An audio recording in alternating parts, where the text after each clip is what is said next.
Good afternoon, everybody. It is June 23rd, 2023, Friday. It is 4:34 in the afternoon. Okay, this is the introduction, part 22 of Persuasion. But neither feeling nor reason is depicted as simple or easy to discern as values to rely on. Thus, even socially conservative, rational, and prudent Lady Russell is motivated by antisocial, narcissist feelings of angry pleasure and pleased contempt. Page 116.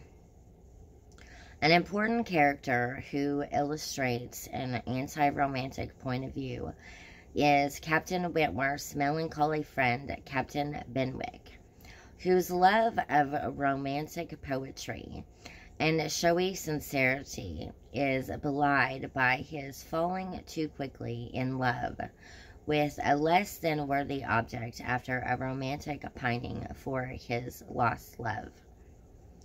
Anne briskly recommends he reads less poetry and more prose.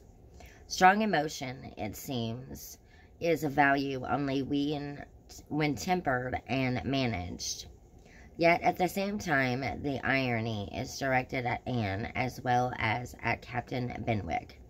Anne is conscious, and we are made conscious of the fact that the author is conscious of her own hypocrisy in preaching patience and resignation, since she is growing more and more aware that she is still in love and suffering by the knowledge of her desire. Since we, the readers, are in the privileged position of knowing that Captain Wentworth is also increasingly attracted to Anne, we spend much of this novel watching unacknowledged worth in the process of being discovered, and neglected cared for, and invisible made visible. This is a notion of love based on friendship and modern idea of loving for character, or personality, as we should say. The Crofts admit they married quickly, she for his character, meaning manly virtue, and he for her beauty. And what were we to wait for besides, they say, emphasizing the naturalness that is implied by the simplicity of it. This view of romance as friendship represents the avoidance of both cold alliance for social privilege and the moral risks of passion.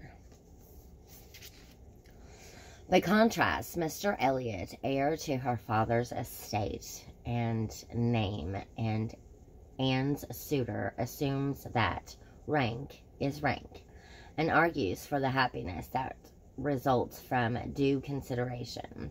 When Mr. Elliot enters the novel, Anne is able to see through his pretense of liking the family and valuing the ancestral name because she has less vanity than the others, and so can be more reasonable and perspicacious.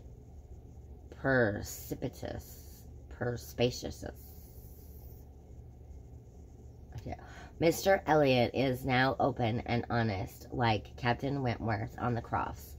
He is too conscious of being visible and pleasing. He has artificial good sentiments that are not borne out by behavior, so that Anne, being persuaded to marry him, as Lady Russell tries to persuade her, would be to repeat her mother's mistake in choosing external superiority over internal worth.